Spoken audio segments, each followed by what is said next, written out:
Kita dengar ini. Ada 413 yang memiliki SOP keamanan pangan dan 312 SPPG yang menjalankan SOP. Dari sini kan udah kelihatan. Kalau mau mengatasi masalah ini, maka kemudian SOP-nya harus ada, SOP keamanan pangan harus ada dan dijalankan. Pada sisi lain, Kemenkes memiliki sertifikasi layak higien dan sanitasi, SLHS, sebagai bukti tertulis untuk pemenuhan standar baku mutu dan persyaratan keamanan pangan olahan dan pangan siap saji. Jadi singkatnya, SPPG itu harus punya SLHS dari Kemenkes sebagai upaya mitigasi dan pencegahan keracunan pada program MBG. Ya, ini kan contoh bagaimana satu program itu nggak bisa berdiri sendiri, terlibat juga KL yang lain. Nah, ini kan tadi berdasarkan data koordinasi dengan lembaga lain. Jadi kalau belum ada SLHS, mereka nggak bisa buka dapur. SPPG per 22 September ada 34 SPPG yang sudah memiliki SLHS. 8.549 SPPG existing belum memiliki SLH. 8.000. Hasil koordinasi dan pengecekan yang dilakukan oleh Kedeputian 3 KSP bahwa dari sisi regulasi dan aturan telah diterbitkan oleh BGN dan dibantu oleh BPOM. Ya, PR-nya adalah aktivasi dan pengawasan kepatuhan. Kemudian soal maturitas dan manajerial SPPG. Data BPOM menunjukkan 9 dari 10 SPPG yang melaporkan insiden keracunan pangan pada periode Agustus-September 2025 adalah SPPG yang baru beroperasi kurang dari 1 bulan. Kan? Masih baru. Ya. Pengalaman minim. Iya. Ini pengalaman minim dan ternyata yang bersertifikat masih sedikit banget. Masih sedikit, baru 34 tadi ya. Artinya memang kita harus benar-benar strict di situ deh. Karena kalau ini ya kejadiannya bisa begitu ya. Iya, itu tadi yang saya bilang, Mas. Tidak usah terburu-buru untuk melakukan ini secara serentak. Untuk penyerapan anggaran, nggak usah terburu-buru, Pak. Iya. Jadi ikuti saja prosedurnya. SPPG yang sudah punya SLHS, sudah memenuhi syarat, itu yang dibolehkan. Betul.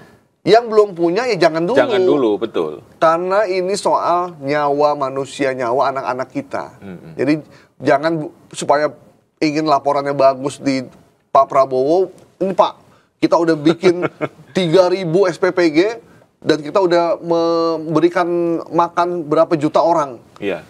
Kalau jangan pendekatannya kuantitatif terus. Jangan kuantitatif. Kita ini harus soal kualitatif. Nyawa. Gitu. Kalau soal nyawa nggak bisa kayak begitu. Betul. Jadi atau mungkin perlu juga ya BGN ini membuat satu tempat yang memang untuk percepatan sertifikasi SPPG ya, gitu. Benar. Ini di berbagai provinsi misalnya harus dilatih benar, misalnya dilatih dapurnya, kokinya, cara deliverynya, kualitinya, termasuk yang tadi tuh checklist itu yang memang harus dipenuhi. Dan itu harus ada percepatan. Kita aja sertifikasi juga ini kan, wartawan juga sertifikasi. Itu lama juga. Dosen juga sertifikasi. Artinya memang itu oke gitu. Cuman kalau itu diburu-buru, akhirnya ya seperti ini kejadiannya. Mengorbankan kualitasnya dan nyawa. Karena ini asupan yang masuk ke tubuh manusia. Iya. Jadi kenapa ini kasus MBG ini jadi fenomena sekarang? Karena masyarakat melihatnya prosesnya belum maksimal, kemudian dapurnya juga belum bagus, cakupannya terlampau luas, dan orang meragukan itu, terus ambisius untuk melakukan pemerataan semuanya. Dari keraguan itu tiba-tiba ada yang keracunan. Nah, memuncaklah itu ketika keraguan dan hasilnya memang diragukan itu dan memang faktanya begitu, memuncaklah itu menjadi satu kristal pemberitaan yang terlampau luas di media sosial. Akhirnya kan teman-teman BGN sendiri yang bingung gitu. Ini bagaimana kedodoran mengkonternya. Tapi alhamdulillah saya cukup surprise juga dengan kepala KSP yang baru ini langsung ini ya. langsung memberikan fakta, Betul. tidak denial, tidak itu tuh penting tuh. tidak denial, tidak mempertahankan diri, mengakui bahwa masih ada kekurangan dan segera diperbaiki dan dievaluasi. Kepala BGN juga melakukan hal yang sama. Iya, kami akan evaluasi untuk perbaikan lebih bagus. Cuma jangan terlampau lama. Betul. Dan segera ambil keputusan yang jelas. Soal nyawa jangan main-main. Iya, jangan sampai nanti kejadian di Bandung Barat itu diputar-putar terus di sosmed, dikasih narasi-narasi yang bahwa ini kegagalan MBG. Semua orang jadi benci MBG. Iya, semua orang jadi antipati. Jadi antipati terhadap ini apa? Malah ada singkatan apa tuh? Makan beracun gratis. Ini kan bahaya. Iya, gitu. bahaya sekali. Ini termasuk nanti di viral tapi hoax tuh nanti. Iya. Karena ini uang negara ini, uang negara. sayang gitu. Jangan sampai ada kejadian-kejadian gitu disimpulkan agar bahwa ini tidak layak untuk dilanjutkan gitu kan. Iya, itu memang harus kan BGN kan banyak kakinya kan di daerah kan. Jadi memang ini tadi yang Mas bilang kerja BGN tidak bisa kerja sendirian. Nggak bisa. Mesti Nggak ada bisa. Kemenkes, ada Badan POM, daerah, ke pemerintahan daerah, orang tua, sekolah, dinas-dinas, sekolah, orang tua. Dikdasmen, iya. yang paling paham dengan sekolahnya. Ada gitu. guru dan muridnya, tahu datanya persis ke dia gitu. Mestinya juga bicara, diajak bicara gimana. Mereka membawai berapa ratusan ribu sekolah bener, gitu. Iya. Ya, jadi mereka mungkin ada masukan misalnya, oh ini murid di sini itu begini, makanya masaknya begini. Jadi akan lebih paham lah gimana itu harus ada apa ya sidang kabinet terbatas lah khusus untuk ini. Nanti mungkin Pak Prabowo setelah pulang dari luar negeri ini menjadi agenda yang pertama mestinya ya. Saya cuma berharap teman-teman di BGN atau yang ada di pemerintahan kalau ada kritik dari masyarakat terkait dengan MBG ini jangan langsung dibantah. Kritik itu karena mereka sayang sama program ini dan yang paling penting mereka sayang terhadap anak-anak karena ini soal nyawa. Jadi dengerin aja masukannya dan lakukan dengan taktis, terus tidak usah serta-merta semuanya harus jalan. Ini Mas, karena dipaksa harus jalan semua, akhirnya dapurnya belum siap, dikasihnya hamburger. Dikasihnya makanan jadi. Makanan yang ada di Alfa. Nah, ini kan nggak ada gizi-gizinya kan gitu. Makanan yang udah jadi langsung kasih mie juga. Jadi nah ini yang namanya dipaksakan. Kalau memang belum siap ya udah belum siap. Sampaikan jadi ada istilah gini Mas. Lebih baik kau bunuh aku dengan kebenaran daripada kau bahagiakan aku dengan kebohongan. Gitu. Betul. Nah, salah itu boleh. Bohong boleh. Jangan. Tapi bohong jangan. Sampaikan aja ke presiden, Pak. Situasinya begini. Kita nggak mungkin bikin ini begini. Kita awali dengan begini dulu, Pak. Karena kita belum siap.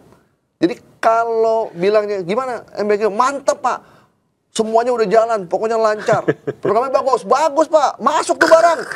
Kalau itu yang terjadi, yang ada nanti presiden salah mendapatkan informasi dan salah juga melakukan eksekusi dan akhirnya salah juga dalam menyampaikan kepada publik. Itu yang kita nggak pengen. Jadi apa adanya aja sampaikan gitu. Itu yang harusnya dilakukan sih sebenarnya. Bahkan yang sudah jadi seperti di Jepang yang kebetulan saya ke sana ngelihat bagaimana pelaksanaan makan bergizi gratis. Mas langsung ke sana berarti. Langsung ke sana di Homei, di SD di Homei di pinggiran Tokyo. Jadi mereka itu waktu yang pas saya lihat itu prasmanan. Dan lauknya tuh sederhana, nasi, sayur, sama lauk. Itu satu lauk itu bisa ganti-ganti, ada telur, ada ayam. Terus ada satu lagi susu gitu ya atau minuman buah sama. Itu sederhana sekali. Dan mereka ngantrinya jadi anak-anak sekolah sendiri yang ngurus tuh. Bayangkan tuh. Jadi sayang ya di sana tuh kita tidak boleh motret anak-anak kan karena sana kode etiknya begitu. Jadi kita ngelihat tuh. Maksudnya nggak mencicipi makanannya? Ya, kita mencicipi gitu. Jadi enak memang. Enak standar masakan. Yang nuangin juga anak-anak. Anak-anak yang nuangin. Biasa. Jadi antrian ada yang nuang nasi nih satu, ada yang ngasih sayur satu, ada yang ngasih buah sama susu gitu. Jadi 3 orang mereka asik banget gitu. Terus mereka muter, makan di situ. Makan di situ, habis itu dikembalikan tuh piringnya. Jadi tidak begini nih. Ini kan ya ini kan yang pintu tadi ada, yang model tempat makan begini. Nah, itu nanti terus ditumpuk tuh di pinggir. Anak-anak sendiri yang melaksanakan. Terus kalau ini lucu lagi tuh. Kalau ada yang sisa nih, siapa ada sisa susu gitu ya. Terus siapa yang mau, gurunya juga makan di situ. Ya kan? Oh, gurunya di depan makan yang sama, menu yang sama, di tempat yang sama, bareng-bareng. Artinya memang makan siang bersama itu luar biasa gitu. Itu keren loh Mas sebenarnya. Itu keren banget. Kalau boleh divideokan keren banget itu. Nah, begitu ada sisa makanan, ini ada sisa nih 5 susu. Oke, siapa yang mau? Ada yang ngacung tuh. Saya ini kasih soal dulu. Ya, kamu menang. Kasih. Oh gitu? Iya. Kalau sisa 5 yang nunjuk 15, iya. Jawab soal dulu. Jawab soal dulu. Luar biasa itu. Iya. Artinya mereka udah benar-benar bagian dari edukasi ya. Karena di sana memang itu bagian dari undang-undang. Undang-undang makan siang gratis itu ada. Berarti bukan dibisnisin? Bukan. Tapi itu undang-undang. Akhirnya negara memang benar-benar concern di situ. Ya, ini buat teman-teman BGN atau semua pemerhati, ini Mas Pung waktu itu ke Jepang dan melihat langsung bagaimana pelaksanaan makan gratis di salah satu sekolah di sana ya. Sekolah swasta di sana. Dan itu sebenarnya bisa dicontoh banget, Mas. Nah, itu. Makanya justru memberdayakan mereka, jangan dianggap mereka ini orang yang tiba-tiba harus dikasih sesuatu kalau kita tuh kasih ikan aja, kasih pancing gitu. Mereka ikut juga terlibat. Mereka terlibat. Mendidik anak-anak untuk tertib, ya kan, kebersamaan, ya kan, paham tentang gizi. Yang tugas itu bergantian. Itu udah jalan berpuluh-puluh tahun di sekolah itu. Gurunya makan, enak di situ. Habis makan, semua diberesin. Anak-anak juga ikut beresin. Udah, belajar lagi. Besok begitu lagi? Bisa begitu lagi. Itu satu sekolah berapa murid kira-kira? Wah, itu kalau SD-nya waktu itu ya ratusan sampai ribuan lah. Karena sekolahnya besar. Sekolah besar. Di Cina cirinya gitu ya? Iya, sekolahnya besar, banyak segar, besar. Dan di situ ada ahli gizi yang memang ngontrol terus. Termasuk menu hari ini apa, ininya apa. Termasuk ada data yang misalnya tahun ini sampai tahun sekian itu selama 5 tahun mereka gimana? Tes untuk gizinya gimana? Ya, jadi itu sebelum ada makan bergizi di sana, dipantau setelah ada datanya berapa tuh. bulan dilihat bagaimana perkembangannya. Perkembangan itu anak top banget tuh kayak gitu. Ini top. Bahkan ada yang ini ada kebunnya juga sekolah itu. Bagaimana nanam sayur yang akan jadikan untuk makan siang.